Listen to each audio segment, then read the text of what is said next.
नमस्कार. शाकुंतल कला मंदिर प्रस्तुत पॉडकास्ट स्वयंसिद्धामध्ये तुम्हा सर्वांचं मनपूर्वक स्वागत. आपण रोज एका स्वयंसिद्धेला या पॉडकास्टमध्ये भेटतो आहोत आणि तिचा आत्मनिर्भरतेचा, स्वाभिमानाचा प्रवास जाणून घेतो आहोत.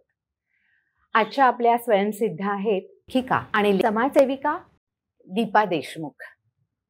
दीपा देशमुख यांनी आपल्या संघर्षाच्या काळात समाजसेवेचं काम केलेलं आहे आणि याच दरम्यान स्वतःचा संघर्ष एकीकडे चालू असताना त्यांना त्यांच्यातल्या लेखिकेचा शोध लागला आणि आज राज्य पुरस्काराच्या मानकरी लेखिका म्हणून त्यांची सर्वत्र ओळख आहे.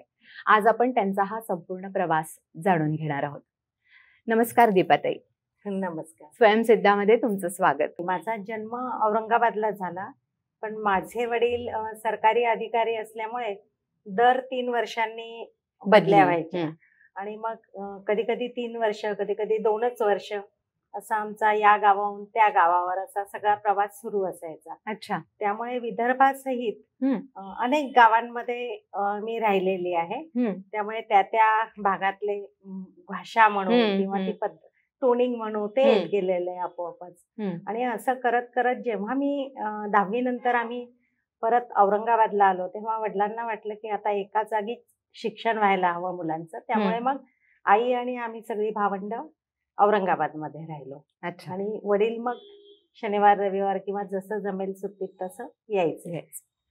तुमचं लहानपण कसं होतं? म्हणजे तुमच्या भावंडात, कारण कसं असतं की बरेचदा मुलगा आणि मुलगी यांना वाढवण्यात आपल्याकडे फरक केला जातो. आता फारसं हे जाणवत नाही, पण तुमच्या किंवा माझ्या पिढीच्या लहानपणामध्ये हे विशेषतः जाणवायचं. तर तुम्हाला असं काही भेदभावाचा अनुभव आहे का, की मुलगी म्हणून काही वेगळी वागणूक मिळाली किंवा असं? आम्ही 5 भावंड, म्हणजे 3 मोठे भाऊ आणि नंतर आम्ही 2 बहिणी. अच्छा. तर लहानपणी अगदी असा काही फरक नाही जाणवला. म्हणजे सगळं वातावरण, घरातलं खेळणं वगैरे असं सगळं मिळून मिसळून सारखंच होतं. पण जसं आम्ही मोठे व्हायला लागलो, म्हणजे 9-10 वर्षाचा वगैरे, त्यावेळेस बरेच प्रश्न मनाला पडायला लागले. म्हणजे विशेषतः माझा मोठा भाऊ घरात असेल आणि कोणीही अगदी मोठे अधिकारी म्हणजे कमिशनर असतील, कलेक्टर असतील किंवा मंत्री असतील, असं कोणी घरी आलं की वडील अभिमानानं मोठ्या भावाची ओळख करून द्यायचे, हा माझा मुलगा. आणि त्यावेळेस मी आत असायची खेळत, पण मला वाटायचं मला का नाही हाक मारत, माझी का नाही ओळख करून देत, हा प्रश्न तेव्हा मनात यायचा. आणि पुढे मग म्हणजे जशी मासिक पाळी सुरू होते त्यानंतर विशेषतः जग सगळं बदललं. तिथून खरी भेदभावाला सुरुवात झाली असं मी म्हणेन, की वयात येण्याच्या टप्प्यावर. अगदी की आणि त्यावेळेस मन मला असं वाटतं खूप संवेदनशील झालेलं असतं, हळवं झालेलं असतं, कोणीतरी समजून घ्यावं अशी भावना मनात असते. आणि अशा वेळेस आपल्याला कुठेतरी परक समजलं जातंय, अंतर राखलं जातंय. अगदी आमच्या घरात बाजूला बसवणं वगैरे असा पण प्रकार होता. त्याच्यामुळे मग थोडीशी लाज वाटायची की घरात कोणी आलं तर कुठेतरी लपून बसावंसं वाटायचं, की यांना वाटेल हे काय आहे वगैरे असं. त्याच्यामुळे मग मनात एक थोडासा न्यूनगंड पण तयार होत गेला. आणि त्याच वेळेस पुढे भावाला नाटकात काम करायला मोकळीक आहे किंवा तो ऑर्केस्ट्रामध्ये आहे कॉलेजच्या, आणि त्याच्या मैत्रिणी पण घरी येतात, आई त्यांचं स्वागत करते. आपण मात्र एखाद्या मुलाशी जरी बोललो तर घरी खूप गोंधळ होत असायचा. आणि ते तेव्हा समजायचं नाही की म्हणजे आता मला कळतं की त्यांची जडणघडण किंवा ते असं का वागतायत भाऊ आपले, कारण मोठे म्हणून त्यांना असं सगळी घरातली जबाबदारी आपल्यावरच आहे असं वाटत असेल, किंवा आपली बहीण कुठे चुकू नये, तिचं संरक्षण, तिची काळजी ही आपलीच जबाबदारी असंही वाटत असेल. पण मात्र मला हा भेदभाव जाणवायचा की आपल्याला आपल्या मनासारखं नाही करता येते आणि हे मात्र सगळंच करू शकतात. साधारण नाटकात काम करायचं तर आपल्याला नाही परवानगी मिळत, किंवा केलं तरी वेळेच्या आत, म्हणजे ते 7च्या आत घरात होत, जसा चित्रपट आहे तसं 5च्या आत आम्ही घरी पाहिजे असा मोठ्या भावाचा धाक असायचा. आणि वडील तर फिरतीवर असल्यामुळे सगळी जबाबदारी मोठ्या भावाने काय म्हणतो ना स्वयंघोषित पालकत्व घेतलेलं होतं. तर हा भेदभाव नक्कीच जाणवला.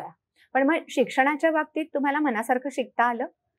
शिक्षणाच्या बाबतीत ना खरं सांगायचं तर कळतच नव्हतं की आपल्याला काय आवडतं. म्हणजे माझे वडील म्हणायचे मला की तू पुढे सायकोलॉजी घे आणि त्यात म्हणजे शिक्षण घे पुढचं. पण मला असं वाटायचं आर्ट्स कशाला घ्यायचं, आपण आपल्याला सायन्स घ्यायला पाहिजे, आपल्याला डॉक्टर व्हायला पाहिजे. आणि मग सायन्सला बी गेले तेव्हा लक्षात आलं हा आपला पिंडच नाहीये, आपण कॉमर्स घेऊ. ती सुद्धा साईड चुकली माझी. म्हणजे मी कॉमर्समध्ये ग्रॅज्युएशन केलं, पण कॉमर्सच्या ऐवजी मला मराठीचे तास जास्त आवडायला लागले. आम्हाला फमू शिंदे हे शिकवायला होते, सुप्रसिद्ध कवी. अगदी अगदी. आणि ती खूप छान शिकवायची. आणि फक्त म्हणजे त्या क्रमिक पुस्तकांमधल्या कविता नाही, तर त्या कविता वसंत बापटांची कविता शिकवता शिकवता ते मीना कुमारीच्या शायरीकडे कधी जायचे आम्हाला समजायचं नाही. म्हणजे संदर्भ असायचा, पण एकाच वेळेस अनेक कवी त्यांच्या याच्यातनं यायचे आणि ते मराठी खूप आवडायचं. आणि मला वाटतं की अशा प्राध्यापकांमुळे वगैरेच कुठेतरी ते लिखाणाचं बीज पण रुजवलं गेलं, ते नकळतपणे रुजलं, ज्याचा पुढे तुम्हाला शोध लागला. तुमचं मग आता घरातलं वातावरण तुम्ही आता सांगताय त्यानुसार तसं पारंपरिक होतं. हो. तर मग लग्न पण ठरवून आणि लवकर वगैरे झालं तुमचं? मला नाटकात काम करायला खूप आवडायला लागलं. म्हणजे मी अगदी घरातनं न सांगता वगैरे अगदी जब्बार पटेलांकडनं मी अभिनयाची वगैरे त्यावेळेस पारितोषिक मिळवलेली आहेत. बर. कॉलेजमध्ये युथ फेस्टिवलमध्ये विशेषतः. पण असं व्हायचं की ते घरातनं न सांगता सगळं करावं लागायचं. जेव्हा कधी घरी कळायचं तेव्हा मोठा भाऊ अतिशय वाईट वागायचा. म्हणजे अगदी रूम मध्ये कोंडून टाक, कॉलेजलाच जायचं नाही वगैरे असं. आणि त्यावेळेस घरात वडील तर नसायचे, पण घरात बाकी आई किंवा इतर भावंड मध्ये नाही पडायची. आणि मग असा राग यायचा, असं वाटायचं की हा पिंजरा आहे, आपल्याला हे तोडून बाहेरच पडलं पाहिजे. आणि त्यासाठी मग काय करायचं, तर इतकं काही म्हणजे मॅच्युरिटी किंवा असं काही नव्हतं. असं वाटायचं हे घर सोडायचं असेल आपल्याला तर आपण लग्न केलं तर दुसरं घर मिळेल, मुक्तपणे आपण जगू शकू. आणि मग दुसरं घर म्हणजे अर्थातच सासर. तर मग कॉलेजमध्ये त्यावेळेस कोणीतरी हिरो असतो, तो सगळ्या मुलींना आवडत असतोच. तसंच झालं माझं. आणि मग ठरवलं की अरे आपण याच्याशीच लग्न करायला पाहिजे. आणि मग अर्थातच कुठलाही विचार न करता, म्हणजे त्याची विचारधारा काय आहे, तो किती अभ्यास करतोय, त्याची स्वप्न काय आहेत, त्याला काय व्हायचंय, हा कुठलाही विचार केला नाही मी. म्हणजे घरादाराचा तर नाहीच नाही, फक्त एकच की तो डॅशिंग आहे, कॉलेजमध्ये अगदी कोणालाच भीत नाही. तर मग माझ्या डोक्यात की आपल्या घरच्यांना पण भीत मिळणार नाही तो मिळाली तर, आणि म्हणून मग आपण याच्याशी लग्न करायला पाहिजे. अच्छा. त्यामुळे मग प्रश्नच आला नाही की चला प्रेम विवाह हा एकमेव मार्ग आहे आपल्या समोर. बर. म्हणजे घरातून आत्ताच्या सगळ्या परिस्थितीतून बाहेर पडण्याचा मार्ग म्हणून तुम्ही हे लग्नाचं पाऊल उचललं? अगदी अगदी. आणि पाऊल उचलल्यावर असे काही दिवस सुरुवातीचे छानच जातात, तसे गेले. आणि मग हळूहळू लक्षात यायला लागलं की आपण असं घरात म्हणजे सुगृहिणी म्हणून राहणारी व्यक्तीच नाही आहोत. आपली आपल्याला ओळख व्हायला लागते म्हणतो ना तसं. मग आपण काय करायला पाहिजे. मग त्यावेळेस मी नॅचरोपॅथीचा 3 वर्षाचा कोर्स केला. मग मी योगा वगैरे शिकवायला लागले. योगासनं वगैरे. नॅचरोपॅथी मधल्या ज्या काही अशा काय म्हणतो ना आपण प्रॅक्टिसेस आहेत त्या करायला लागले. नंतर मग मी माया परांजपेकडे पुण्यात येऊन म्हणजे जाऊन येऊन असं करून ब्युटी पार्लरचा पण कोर्स केला, बेसिक आणि ऍडव्हान्स. आणि मग असं वाटायला लागलं की योगासन म्हणजे नॅचरोपॅथी आणि ब्युटी पार्लर असं सुरू करायला पाहिजे. ते सुरू केलं. आणि मग तो एक वेगळा आत्मविश्वास आणि एक हे यायला लागला अंगात. आणि जाणवायला लागलं म्हणजे आपण कुठे चुकतो आहोत, कुठे बरोबर आहोत, काय करायला पाहिजे, या गोष्टी बऱ्याच लक्षात यायला लागल्या. फक्त झालं काय त्याच वेळेस की म्हणजे ज्याच्याशी मी लग्न केलं की त्याला असं भविष्य ज्योतिष्य शास्त्र याचा थोडी आवड निर्माण झाली. आणि त्यांनी ती कृष्णमूर्ती वगैरे जे ज्योतिष शास्त्रात त्यांचे ग्रंथ आहेत ते आणले आणि ते वाचायला सुरुवात केली, त्याचा अभ्यास सुरू केला. आणि मी एकीकडे विज्ञानवादी होत चालले होते, कारण घरातलं वातावरण खूप धार्मिक होतं. तेव्हाही मला प्रश्न पडायचे हे असं का, विशेषतः रूढी कर्मकांड याच्यात मला प्रश्न पडायचे. आणि घरात काही समाधानकारक उत्तर मिळाली नव्हती. आणि आता इथे पण तेच व्हायला लागलं की कुठले तरी खडे जे असतात, गुरुचे खडे, चंद्राचे खडे, राहू केतूचे खडे, असे तो सजेस्ट करतोय. आणि लोकांना खूप कुतूहल आणि उत्सुकता असते, त्यामुळे घरात खूप लोक यायला लागली. ती कशी यायला लागली की माझ्या पार्लरच्या ज्या मुली होत्या, स्त्रिया होत्या, त्या घरी बोलत असतील की हिचे मिस्टर असा असा बघतात म्हणून.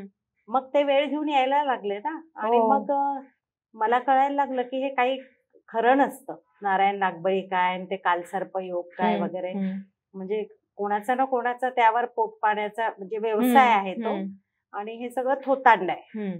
तर मग मी तसं बोलायला सुरुवात केली घरात की हे चांगलं नाहीये आणि हे नको करायला, किंवा एखाद्याच्या भावनेशी खेळून आपण जो पैसा कमवतोय तर तो नको कमवायला. पण त्याला त्यात खूप आनंद वाटायला लागला की मान मिळतो. पुन्हा नाहीच झालं तर लोक म्हणतात ना की आपल्याच नशिबात नव्हतं, आपण कुठेतरी कमी पडलो. आणि नुकसान काहीच नाहीये. बरं, नोकरी पण होती तरी सुद्धा ते लोकांमध्ये जायची आणि ते सगळं करायची त्याला आवड लागली.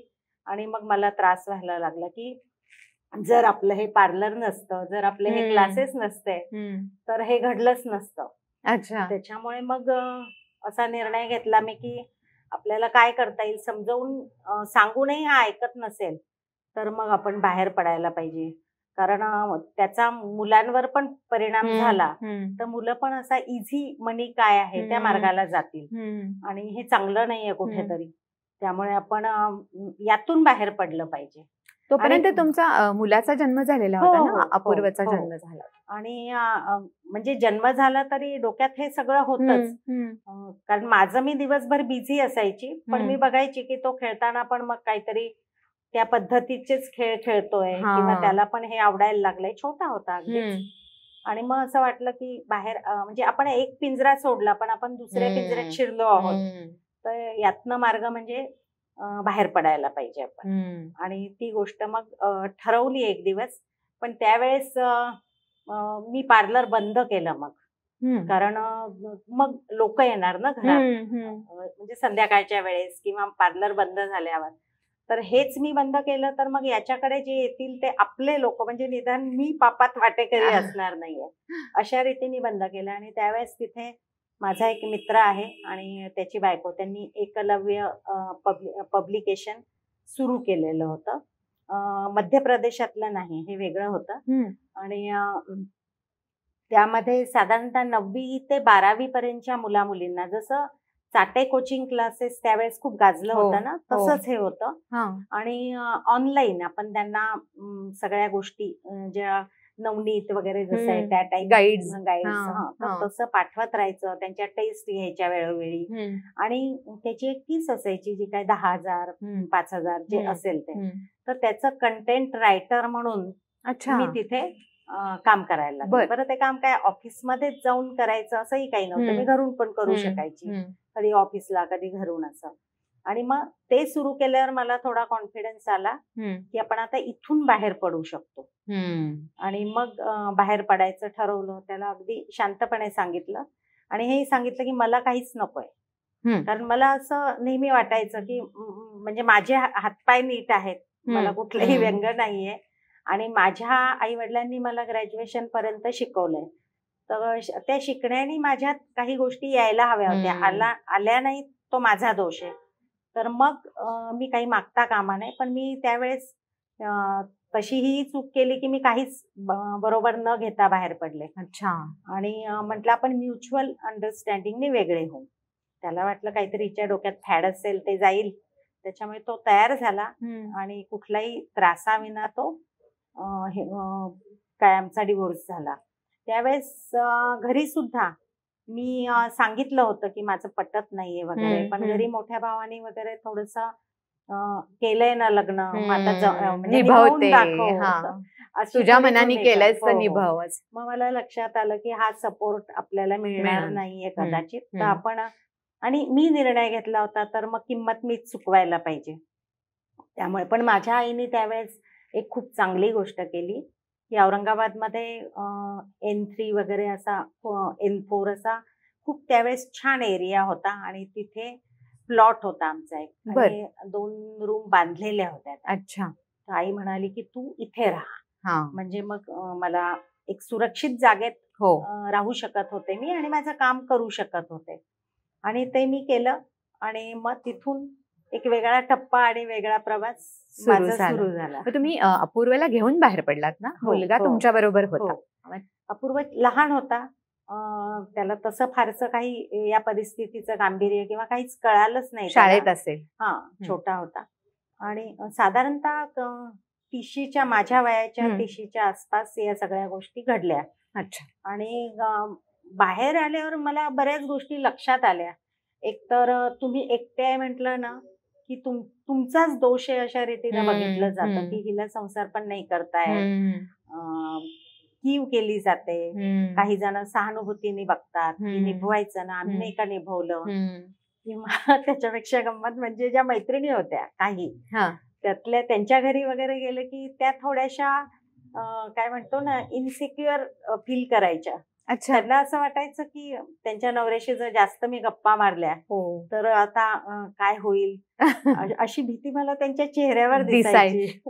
त्याच्यामुळे मग मला असं वाटायला लागलं की आपण या शहरातनच बाहेर पडायला पाहिजे, इथे राहता कामा नये आपण.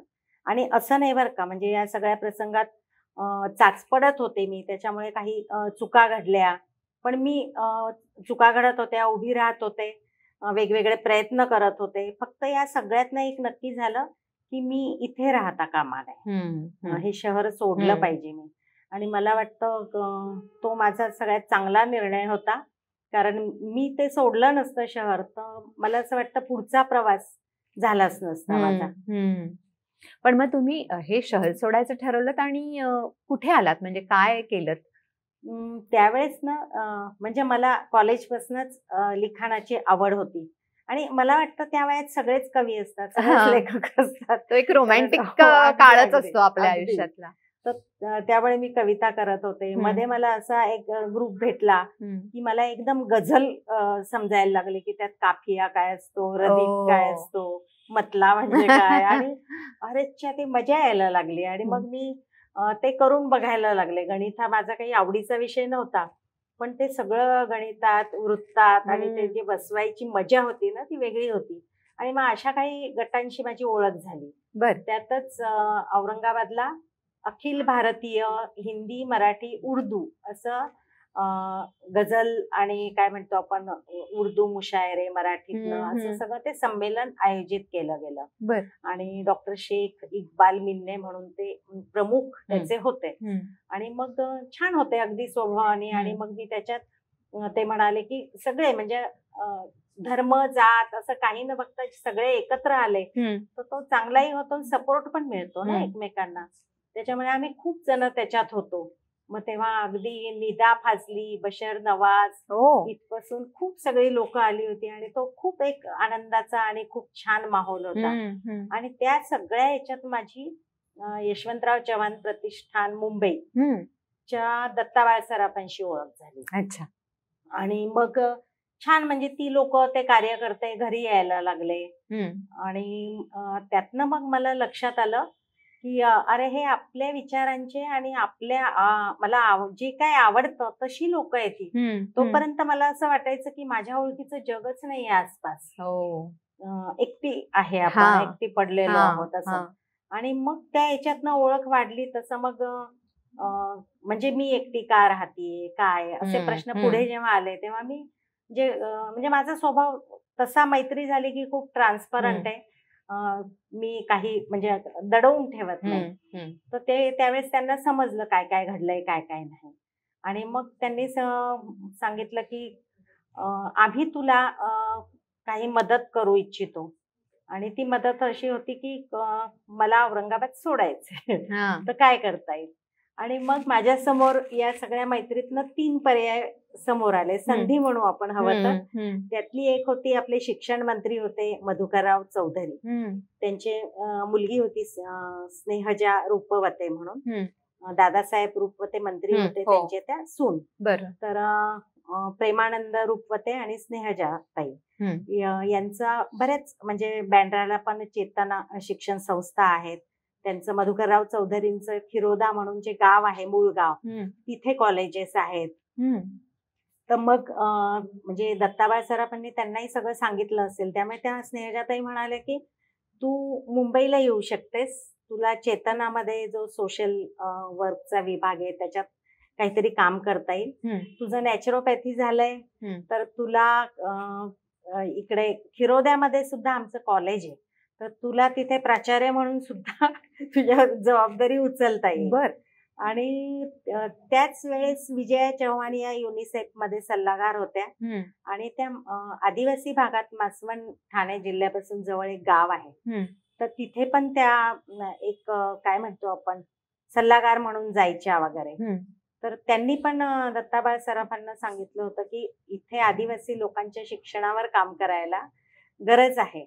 तर कोणी चांगली व्यक्ती असेल, विशेषतः मुलगी, कारण मुली अतिशय झोकून देऊन काम करतात, तर तुला जर तशी कोणी दिसली तर सांग. तर असे आता 3 पर्याय माझ्या समोर होते, काय करायचं. खिरोद्याला जायचं, कारण अगदी त्यावेळेस मधुकरराव चौधरी होते आणि अगदी ते पण मला मुलीसारखंच वागवायला लागले होते. त्यांचा मुलगा शिरीष चौधरी, तर ते अगदी बहीण मानलं होतं मला, लहान अगदी. आणि मग मी म्हंटल की तिथे जाऊ शकतो आपण. मुंबई, पण मला मुंबईची ना खूप भीती वाटायची, इतकं मोठं शहर, आणि मग चित्रपटात दाखवतो तसं तर कोणीतरी आपल्याला किडनॅप करेल, मग आपण कधीच पुन्हा आपलं म्हणजे घर बघू शकणार नाही, फसवतात सगळेजण तिथे, असं काहीतरी वेगळेच समज होते माझे. त्यामुळे मुंबईमध्ये आपण वावरू शकू का, एकटं फिरू शकू का, एवढी मोठी मुंबई आपल्याला कळेल का, अशी भीती होती माझ्या मनात. त्यामुळे मुंबई नको असं माझं मी बात केलं. नंतर मग खिरोदा जे आहे, तर आपल्या मुलाचं शिक्षण आणि बाकी सगळ्या गोष्टी कशा होतील, म्हणजे छोटं संस्था असेल तरी त्याला जे एक्सपोजर पाहिजे ते मिळेल का. आणि मग माझ्या मनात असा विचार आला की मी तो जो दुर्गम भाग होता, मासवण होतं ठाणे जिल्ह्यातला आदिवासी भाग, तर तो ठीक आहे आपल्यासाठी. म्हणजे ते आणि तेव्हा पण अशा स्वप्नाळू कल्पनाच डोक्यात होत्या अशा सगळ्या, की गाव म्हणजे खूप छान असतं. म्हणजे ते चित्रपटात आपण चित्रपटातच बघितलेलं असतं खरं तर. आणि मग सगळे छान छान असतं, अल्लड मुली असतात, भोळे लोक असतात आणि निसर्गरम्य अगदी. तर आपण त्या खेड्यात जायचं आणि काम करायचं. आणि अपूर्वला मग मुंबईत ठेवायचं आपण, कारण मित्र जो होता माझा दत्ताबाळ सराफ, तो म्हणाला होता की तो आमच्याकडे राहील आणि फारच काही वेळ आली तर त्याला आपण हॉस्टेलवर हे करूयात. आणि म्हणून मग मी तयार झाले, म्हटलं आपण मासवणलाच जाऊया, पण मग त्याच्या आधी मासवण बघूया आपण कसं आहे ते. आणि मग मी गेले, बघितलं, आणि बघितल्यावर लक्षात आलं इथे 4 तास सकाळी लोड शेडिंग असतं, 6 ते 10 आणि संध्याकाळी 6 ते 10. म्हणजे मग दिवसच गेला. आणि मग माझं म्हणजे काय, मोबाईलला नेटवर्क नाही मिळणार, मी कोणाशी संपर्क नाही करू शकणार, कारण तिथे मोबाईलला टॉवरच नव्हते त्या गावात. आणि ते गाव नाही, जवळपासचे 15 गावात मोबाईल नव्हते. किती सालची गोष्ट आहे साधारण? साधारणतः 2006 5-6 वगैरे. आणि मग काय करायचं अशा वेळेस, निर्णय कसा घ्यायचा, रडूच यायला लागलं. मग मी म्हटलं मला नाही जायचं मासवणला. तर मग मला सगळ्यांनी समजवलं त्यावेळेस की तू दर आठवड्याला आपण असं करू, तू सामाजिक कार्यकर्ता कोर्स जो आहे तो कर मुंबईत यशवंतराव चव्हाण प्रतिष्ठानमध्ये, आणि तिथे मग तुला दर रविवारी येता येईल. आणि अपूर्व इथे असेलच, त्यामुळे तुझी अपूर्वची भेट होईल, तुझा कोर्स पण होईल, आणि त्याचा तू कोऑर्डिनेटर म्हणून तो दिवसभर तू काम पण बघ, त्याचं मानधन पण तुला मिळेल. तर मग आणि मुंबईशी पण ओळख होईल हळूहळू, आणि तुझा एकाकीपणा पण कमी होईल. आणि मग अशा रीतीने मी मासवणला दाखल झाले. पण वेडेपणा असा होता ना की मला शिक्षण प्रमुख म्हणून काम करायचं होतं तिथे. आता त्यांनी माझ्यासारखीला का निवडलं होतं, कारण तिथे कोणी जायलाच तयार व्हायचं नाही, कारण शहरी सगळ्या सुखसुविधा सोडून कोण जाईल तिथे. मला म्हणजे पर्यायात मला तो बरा वाटला म्हणून, आणि ते स्वप्नाळू वृत्तीने वाटला म्हणून मी तयार झाले होते. तिथे गेल्यावर मला कळलं की आपल्याला सर्व शिक्षा अभियान काय हे माहिती नाही, आपल्याला कुठल्याच गोष्टी माहिती नाही शिक्षणाबद्दलच्या, कारण आपली शाळा संपली की काही संबंध राहिला नाही. जनरल नॉलेज मधले सगळे पिरियड मध्ये 0 होतं. आणि मग तिथून शून्यापासून सुरुवात होती. मला हेही माहित नव्हतं की म्हणजे आता या सगळ्यासाठी कसं करायचंय. म्हणजे मला मदतीला सगळे होते कार्यकर्ते, पण मी खूप कमी बोलायची. म्हणजे माझी ओळख झाल्याशिवाय मी कोणाशी बोलूच शकायची नाही, मनातलं मनातच. म्हणजे मी कधी आईजवळ पण मनमोकळं बोलायची नाही. मला लहानपणापासून डायरी लिहायची सवय. तर माझं जे काय आहे ते डायरीशी हितगुज. त्यामुळे मग इथे मला वाटायचं हे माझ्याशी का नाही बोलत.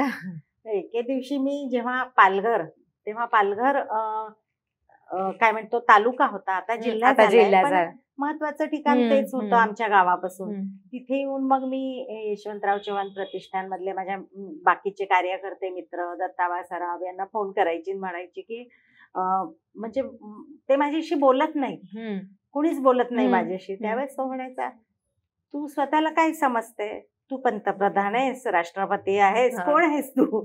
आणि माझ्या लक्षात आलं, खरंच आपण काहीतरी स्वतःला स्पेशल समजत असतो आणि वेगळे त्यांच्यापेक्षा म्हणून ते ओपन होत नाही. अगदी अगदी. आणि मग ठरवलं की आपल्याला बोलावं लागेल आणि मग ती सुरुवात केली. कारण लक्षात आलं की अगदी मांजर किंवा प्राणी सुद्धा असं आपण काही फेकलं तर पटकन खात नाहीत, ते तुमच्यावर विश्वास ठेवत नाही. इथे तर जिवंत माणसं आहेत सगळी, ती म्हणजे तुम्हाला पारखूनच घेणार.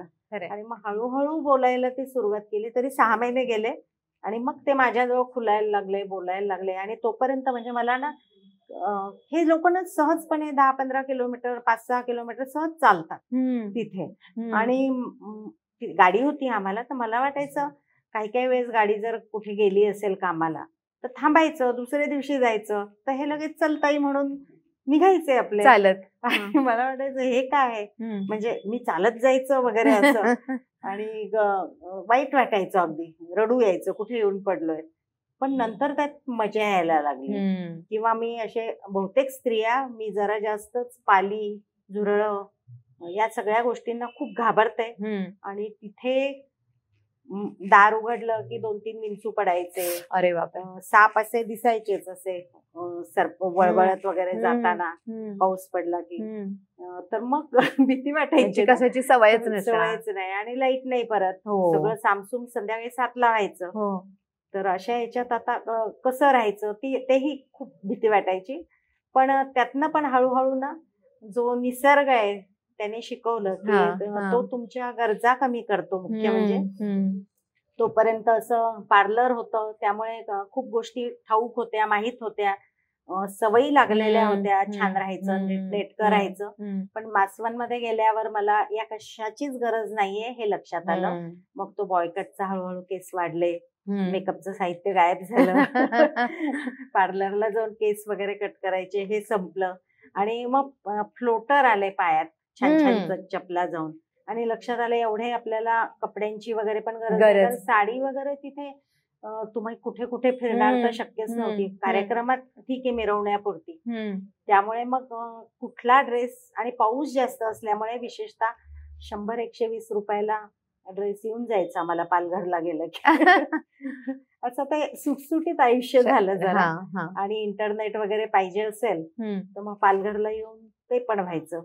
किती वर्ष काम केलं हे तुम्ही? मी तिथे 3 वर्ष साधारणतः केलं.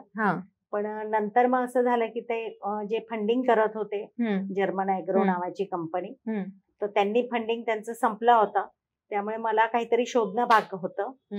मी राहूही शकले असते पुढेही संस्थेसाठी म्हणून. पण मग सगळ्यांचं असं म्हणणं पडलं, माझ्या मित्रांचं वगैरे, की एक मुंबईमध्ये एक कंपनी आहे आणि त्यांना याच्यासाठी सोशल त्यांचं हे बघण्यासाठी गरज आहे, तर तू तिथे येशील का. तर मग तोपर्यंत मी दर आठवड्याला मुंबईला जात होते. मुंबईची ओळख झाली होती. म्हणजे अगदी वेस्ट काय ईस्ट काय, कुठे उतरायचं, लोकल मध्ये कसं, हे सगळी भीती हळूहळू, सुरुवातीला रडून ओरडणारी, घाबरणारी, ती सगळी भीती कमी झाली होती. त्यामुळे मग मी म्हंटल की आता मुंबईत जायला हरकत नाही. आणि मग तिथून मी पार्ल्यामध्ये ऑफिस होतं माझं. आणि गंमत म्हणजे मी तिथे पार्ल्याच्या ऑफिसमध्ये माझा मित्रच, म्हणजे हे जिगीषा ग्रुप जो आहे, चंद्रकांत कुलकर्णी, प्रशांत दळवी, ते पण कॉलेजपासून, म्हणजे आम्ही काय प्रतिस्पर्धी असल्यासारखीच आमची नाटकं व्हायची. तर त्यातलाच अभय जोशी जो आहे तो तिथला मॅनेजिंग डिरेक्टर होता त्या कंपनीत. आणि तो मला आला, दीपा तू इथे कशी. त्यामुळे मला एकदम असं छान वाटलं की कोणीतरी आधारासाठी ओळखीचं आहे आहे. आपल्या. आणि मग मी म्हटलं मला घर पाहिजे, मग मी जॉईन होईल. तो म्हणे ठीक आहे. तर मग म्हटलं पार्लर चालेल मला. तो असा बघत राहिला माझ्याकडे, म्हणजे मी इतक्या सहजपणे म्हणत होते. मग तो मला म्हणाला हा बघू आपण. आणि मला म्हणाला तुला माहितीये का पार्लर किती रेट आहे आणि भाडं किती आहे, म्हणजे तुझ्या पगाराच्या दसपट केलं तरी तुला मिळणार नाही. आणि मग मला जाणीव झाली की मुंबई काय आहे, कशी आहे. मग म्हटलं मग मला काय करावं लागेल. मग तो म्हणाला की तुला उपनगरात मिळू शकतं. अशा रीतीने मग मला विरारला जागा मिळाली, स्टेशनच्या जवळच. आणि छान 1 BHK अशी, काहीतरी 1200 रुपयात वगैरे.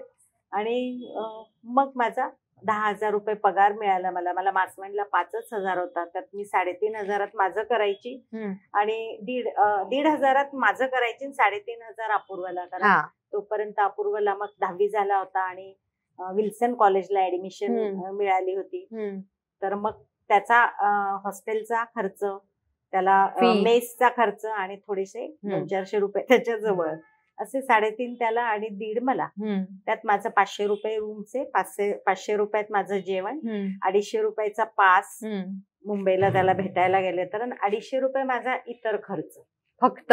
असं. म्हणजे इथून तुम्ही आता मुंबईच्या जगण्याकडे आलात, म्हणजे तिथलं आता पूर्ण बदलून गेलं असेल. नाही, हे मासवणचं होतं. मुंबईत आल्यावर मला 10,000 होता पगार त्या कंपनीच्या याच्यात. त्यामुळे मग थोडस सुटसुटीत झालं होतं, म्हणजे बऱ्यापैकी जमायला लागला होता ताळमेळ. पण तोपर्यंत अपूर्वाचं शिक्षण पण पुढचं, म्हणजे तेही खर्च वाढला असणार. हो, पण मी काय केलं होतं, मी जेव्हा घरून बाहेर पडले, माझ्या आईनी मला जे दागिने घातले होते लग्नाच्या ते माझ्या बरोबरच होते आणि मी ते विकले. बरं. सरळ त्यावेळेस. आणि आता लाखांमध्ये पैसे आले असते, त्यावेळेस मला 50,000 रुपये मिळाले सगळ्या दागिन्यांचे मिळून. म्हणजे 4 सोन्याच्या बांगड्या, मंगळसूत्र, नेकलेस, कानातले वगैरे असं सगळं जे होतं तेवढ्याचे 50,000 आले. आणि ते मी माझ्या मित्राजवळ बँकेत ठेवले. त्यामुळे त्याची फीस वगैरे असं जे आहे ते त्यातनं व्हायचं, त्याच्या व्याजातून. व्याजातून नाही, त्यातलीच रक्कम काढून असं. त्यामुळे मग ते टेन्शन नव्हतं. आणि सगळे मला म्हणायचे काही झालं तर आम्ही आहोत. मला हा खूप मोठा सपोर्ट होता, म्हणजे हे कार्य. आणि मला खरं तर म्हणजे मी आकाशवाणीत आधी काम केलेलं आहे, म्हणजे 11वी-12वीत असताना, म्हणजे कॅज्युअल अनाउन्सर म्हणून. त्यामुळे मला तिथे सुद्धा असे विषय मी केलेले आहेत ना, की कुठे बागेत बसणारे असे ज्येष्ठ नागरिक ते काय गप्पा मारतात, किंवा ट्रक ड्रायव्हर आणि क्लीनर यांच्या मुलाखती घ्यायच्या. बर. त्यामुळे मला कळत नकळत थोडस सामाजिक भान असं येत गेलेलं होतं. या लोकांमुळे ते अजून वाढीला लागलं. आणि सामाजिक कार्यकर्ता कोर्स केल्यामुळे त्या विषयातली खोली आणि काय काय त्यात शाखा आहेत, काय विषय आहेत, कुठे कुठल्या संस्था आहेत, टाटा सारखी संस्था असेल वगैरे, हे सगळं बऱ्यापैकी कळत गेलं. मग त्यातूनच तुम्ही ते अभय बंग आणि राणी बंग यांच्या संस्थेत दाखल झालात का? म्हणजे तिथलंही तुमचं काम बरंच आहे. झालं असं की मी ज्या कंपनीत होते तर त्यांचे मिस्टर वारले होते, म्हणजे स्विमिंग पूल मध्ये अटॅक आला त्यांना, गेले होते. त्यामुळे त्यांना मी गेल्यावर ना अशी माझी खूप मैत्रिणीसारखी अशी गरज आहे असं वाटायला लागलं होतं. आणि त्या मला मग मी जेव्हा सोडतीये म्हटलं त्यांना, कारण मला अभयभंगांच्या कामाचं जेव्हा कळालं तेव्हा त्या म्हणाले मी तुला मुंबईत फ्लॅट देईन राहायला, तुझ्या मुलाचं त्याचा नंबर जरी नाही लागला इंजिनिअरिंगला वगैरे तरी मी डोनेशन भरून करेन, पण तू जाऊ नकोस. आणि त्यावेळेस माझं मन म्हणजे द्विधा झालं की एकीकडे मुंबई सारखं मोठं शहर, खूप मोठ्या संधी पुढे असतील, अपूर्वचं शिक्षण चांगलं होईल, आणि दुसरीकडे होतं की असा म्हणजे डॉक्टर पती पत्नी की ते वेगळं काहीतरी काम करतायत आणि स्वतःच्या सुखसोयींचा विचार न करता, तर आपण काय करायला पाहिजे. आणि मग खूप विचार करून मी म्हटलं आपण निर्णय घेऊ, हे सगळं सोडू आणि आपण त्या कामात सहभागी होऊ. आणि म्हणून मग मी अभयभंगांच्या प्रस्तावाला हो म्हटलं. आणि मला वर्षातनं 1-2 वेळाच गडचिरोलीला जाऊन 15-15 दिवस राहायचं होतं. बाकीचं ऑफिस जे होतं तर वाशीत असणार होतं आणि तिथून मग महाराष्ट्रातले तरुण मुलं जे आहेत त्यांना जोडून घ्यायचं. अच्छा, म्हणजे युवकांबरोबर काम हो. करायचं. आणि मी यशवंतराव चव्हाण प्रतिष्ठान मधले जे युवा होते ज्यांच्या बरोबर मी म्हणजे संपर्कात होते ते असे थोडेसे खेड्यातले असे होते. आणि आता एकदम तो वर्ग बदलणार होता. हे वेगवेगळ्या शहरातले उच्च शिक्षण घेतलेले असे असणार होते. म्हणजे त्यांची मानसिकता, ते कसा विचार करतात हे सगळं मला आता कळणार होतं. त्यामुळे मला शिकायला स्वतःला पण नवीन काहीतरी मिळणार होतं. त्यामुळे मी तिथे मग दाखल झाले. अच्छा, तुमच्या या सगळ्या प्रवासाबद्दल ऐकताना जाणवते की तुम्ही वेगवेगळ्या टप्प्यावर स्वतःला शोधत गेलात आणि आपल्याला काय अधिक आवडतंय, त्यातनं काय शिकता येईल असं करत तुम्ही तुमचं व्यक्तिमत्व अधिकाधिक समृद्ध करत गेलात. आता जी तुमची ओळख आहे सुप्रसिद्ध लेखिका म्हणून, तर ती तुम्हाला लेखिका म्हणून स्वतःची ओळख कधी झाली आणि हा प्रवास कसा सुरू झाला लेखनाचा? लहानपणी असं आपल्याला म्हणजे जे वाटतं ना तसं मला असं वाटायचं मी चांगलं लिहिते, मला चांगलं व्यक्त करता येतं, मला बोलण्यापेक्षा लिहून मी चांगली व्यक्त होऊ शकते. पण मग नंतर असं वाटायला लागलं मला वाटतं लोकांनाच वाटेल असं काय नाही. फक्त मी म्हणजे शाळा कॉलेजमध्ये मी संपादक म्हणून शाळेचं जे हे असतं मॅगझिन निघतं किंवा काय म्हणतो आपण भित्तीपत्र, तर ते तयार करायची. त्यात माझ्या कथा कविता असायच्या. कॉलेजमध्ये असल्यावर पण मी कथा लिहायची आणि नंतर मी म्हटलं तसं ते गझलचं वेड लागलं होतं पुढे. तर असं करत लिहिण्याची सवय होती मला. पण कधी वर्तमानपत्रात पण लिहिलेले, कधी कुठल्या मासिकात कथा पाठवली. म्हणजे तेव्हा मी मिळून साऱ्या जणीत पण माझी एकाक्ष वगैरे कथा पाठवली आणि ती प्रसिद्ध पण झाली होती. काही वेळेस मला दिवाळी अंकात कथा लेखनाचे विनोदी कथेचे पुरस्कार पण मिळालेले पारितोषिक. तर असं चालू होतं. पण ते कधीतरी काहीतरी हौस म्हणून, म्हणजे असं एक लोकांसमोर पुस्तक रूपात असं काही आलेलं नव्हतं. यशवंतराव चव्हाण प्रतिष्ठानलाही मी त्यांचा वार्षिक अंक जो निघतो त्याच्यात संपादन करणं वगैरे असं करत होते. पण पुढे असं झालं की एका कार्यक्रमात माझी अच्युत गोडबोलेंशी ओळख झाली. मुख्य म्हणजे मला ते कोण आहेत काय काहीच माहिती नव्हतं आणि त्यामुळे मी त्यांच्याशी याच पद्धतीने बोलले होते सुरुवातीला. पण ते जेव्हा कार्यक्रमाला आले आणि त्यांनी भाषण केलं त्यावेळेस मला कळालं की हा खूप मोठा माणूस आहे. हा 100 वेळा परदेशवारी केलेली आहे, हा कम्प्युटरमध्ये खूप हुशार आहे, याची बरीच पुस्तकं आहेत. आणि मग एक दिवस त्यांचा मला फोन आला. त्यावेळेस त्यांनी मला विचारलं होतं की तू काय करतेस, तुला काय आवडतं. आणि मी त्यांना मग म्हटलं होतं मी असं असं करते गोष्टी, लिहिते मी कविता. मग ते मला म्हणाले होते तू मला मदत करशील का लेखनात? मला खूप आनंद झाला की आपल्याला खरंच काहीतरी थोडंसं येतं असं वाटायला लागलं. आणि मग मी त्यांच्या किमयागार पुस्तकापासून त्यांना मी मदत करायला लागले की आणि मला ते एका परीने शिक्षक भेटला म्हटलं तरी चालेल. कारण कायम डिक्शनरी बरोबर ठेवायची आणि एखाद्या शब्दाची शंका आली म्हणजे आता दृष्टिकोन हा शब्द आहे तर ह्रस्व आहे का दीर्घ आहे ताबडतोब बघायचा, म्हणजे कंटाळा नाही करायचा. आणि लिहिताना जर शुद्ध लिहिलं तर पुढे प्रश्न येत नाही. प्रूफ रिडिंगचं कामच कमी होऊन जातं. तर त्यामुळे मग ते मला सांगायला लागले की हा लेख छोटा करून दे, हा मोठा करून दे, वाढवून दे.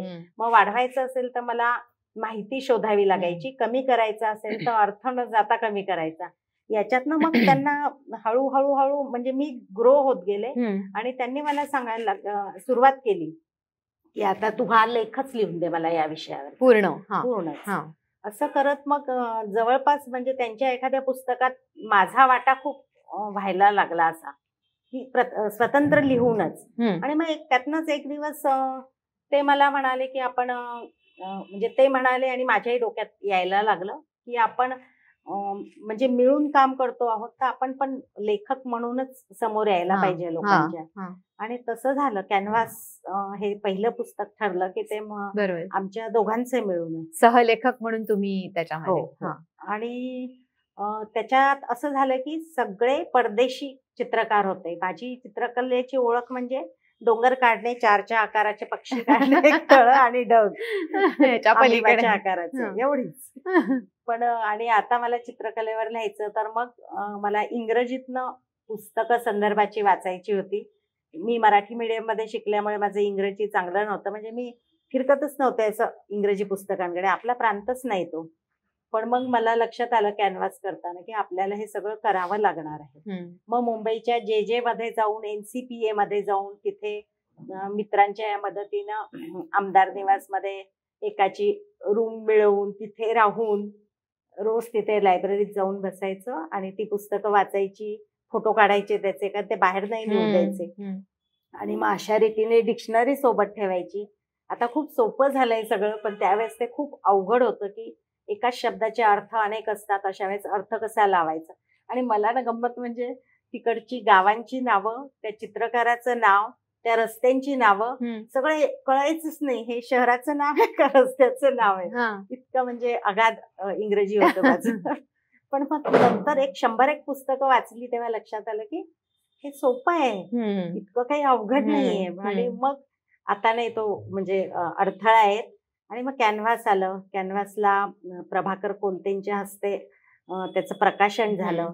अमोल पालेकर हे पण जेजेचेच विद्यार्थी आणि चित्रकार असल्यामुळे त्यांची प्रस्तावना त्या पुस्तकाला मिळाली. या लोकांना खूप जवळून बघता आलं, बोलता आलं. अनिल अवचट पण होते त्या कार्यक्रमात, त्यांनी पण प्रतिक्रिया दिलेली आहे त्या पुस्तकात. तुम्ही सहलेखक म्हणून अच्युत गोडबोलेंबरोबर इथून जो प्रवास सुरू झाला ते पुढे बरीच पुस्तकं तुम्ही लिहिलीत. आम्ही जिनियसचे 36 शास्त्रज्ञ आणले आणि जिनियस शास्त्रज्ञ, माझं गणित विज्ञान काही चांगलं नव्हतं, पण मग कसं लिहायचं तर ते म्हणाले शिक. जसं कॅनव्हासच्या बाबतीत झालं तसंच की अभ्यास करून शिकून ते तुम्ही. पण खूप मजा आली, कारण पूर्ण लिखाणाचं स्वातंत्र्य होतं माझ्याकडे, त्यामुळे माझी शैली, मला कसं लिहायचंय हे मी करू शकत होते. आणि मग शास्त्रज्ञांची ओळख झाल्यावर कळालं, अरे हे चित्रकार पण आहेत, यांना संगीताची पण आवड आहे, यांना समाजाचं भान पण आहे, सगळंच आहे यांच्यात. म्हणजे कुठलाही जिनियस माणूस हा सर्वसाधारण माणसातूनच तयार होतो, पण तो जिनियस का होतो तर तो कुठल्याच कलेला, कुठल्याच शास्त्राला असं परक नाही मानत, तो सगळं आपलंच करतो. आणि मग जिनियसची मजा आली. सिम्फनी पाश्चात्य संगीतात मी विशारद आहे, पण मला पाश्चात्य संगीतातलं ठो कळत नव्हतं. म्हणजे बाख काय, बिथोवन काय, मोझार्ट काय, मला काहीच माहिती नव्हतं. पण तेव्हा पण असंच अभ्यास ऐकायचा 15-15 दिवस, बिथोवन ऐकायचा, आणि मग त्यातला फरक कळायला लागला.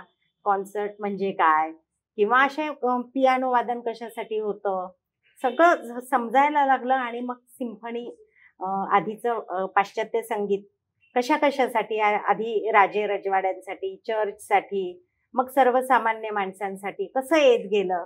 मग एल्व्हिस प्रिस्ले, बीटल्स पासून फार मजा आली ते लिहिताना.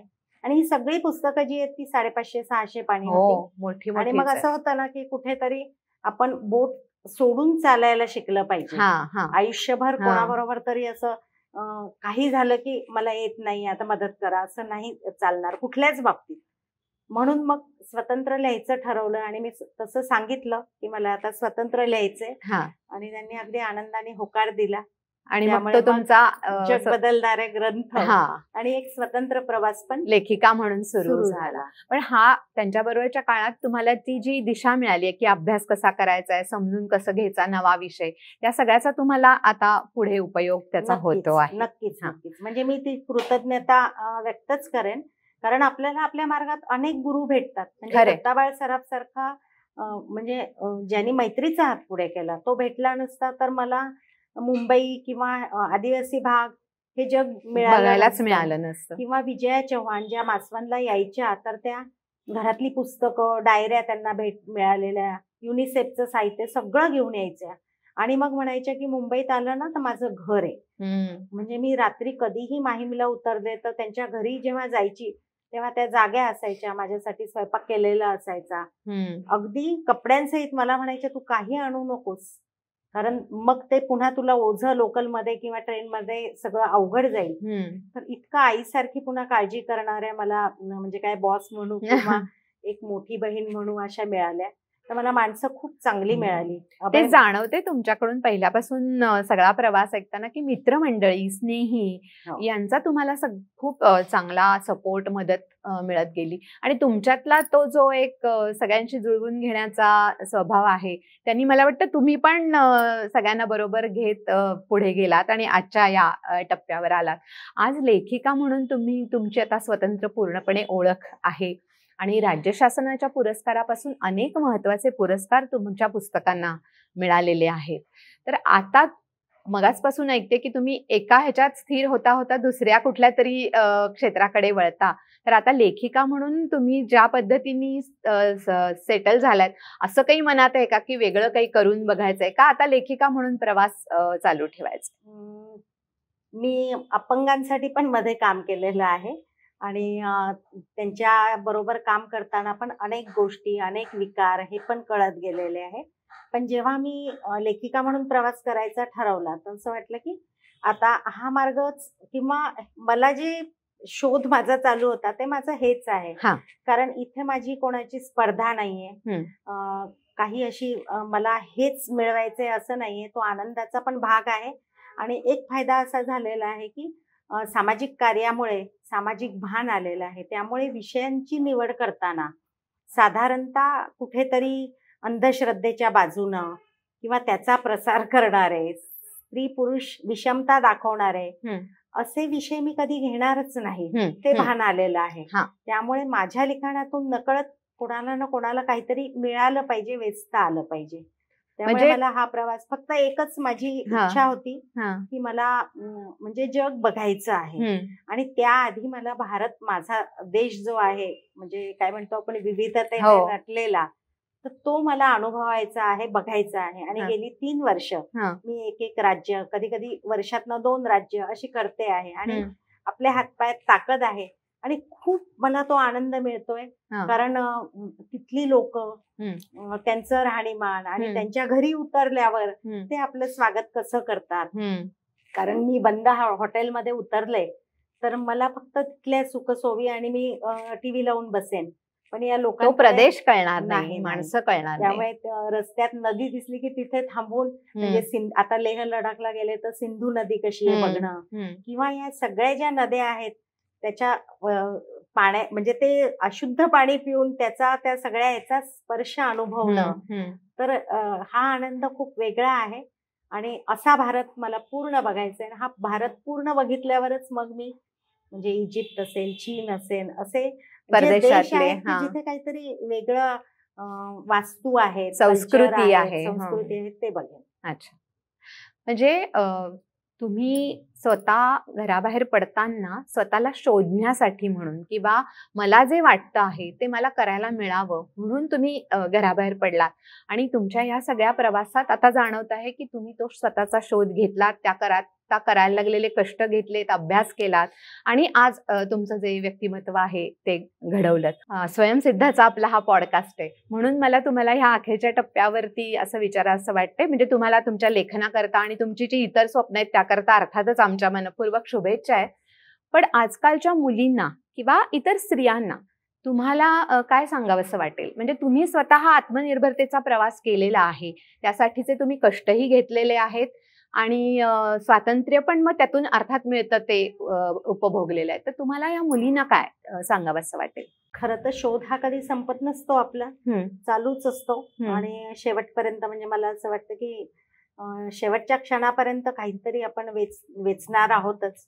पण असं बोलायचं झालं तर मला असं लक्षात येतं की पुस्तकी शिक्षण जे आहे तर ते जर आपल्याला आत्मनिर्भर, आत्मविश्वास देत नसेल तर मग तुम्ही जगाचं पुस्तक, त्यातल्या अनुभवांचं पुस्तक पण वाचलं पाहिजे आणि तो आत्मविश्वास तुम्हाला मिळवता आला पाहिजे. आणि स्वातंत्र्य तुम्हाला जबाबदारीचंही भान देतं, पण हे सगळं करून तुम्ही तुमच्या पायावर उभे असलाच पाहिजेत. कारण त्याच्याशिवाय स्वतःचं अस्तित्व आपल्याला कळू शकत नाही. कोणावर ना कोणावर आपण, म्हणजे स्त्री विशेषतः आर्थिक, भावनिक आणि सगळ्याच दृष्टीने अवलंबून राहते. तर आपण म्हणजे आपला खांदा कोणाला देऊ शकू का आधारासाठी? याचा विचार तिने केला पाहिजे. आणि मला पुन्हा एक महत्वाचं असं वाटतं की स्त्री पुरुष या भेदाच्या पलीकडे जाऊन आपण एक काय म्हणतो मानवतेचा किंवा माणुसकीचा, म्हणजे हे नको भेद.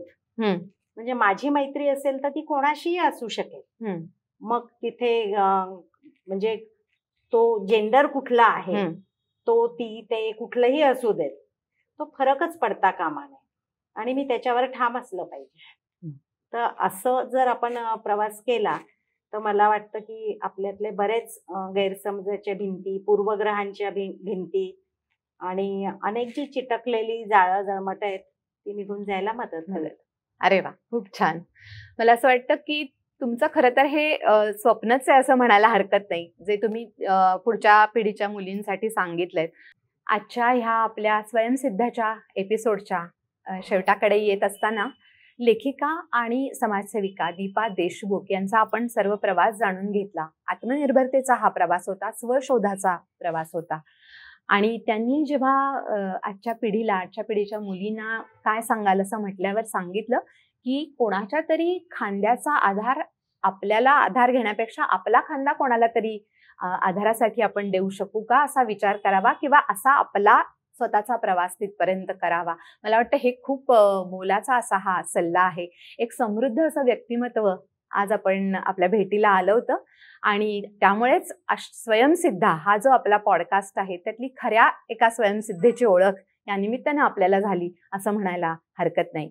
अशाच वेगवेगळ्या स्वयंसिद्धांना आपण या पॉडकास्टच्या माध्यमातून रोज भेटतो आहोत नवरात्रीच्या निमित्तानं.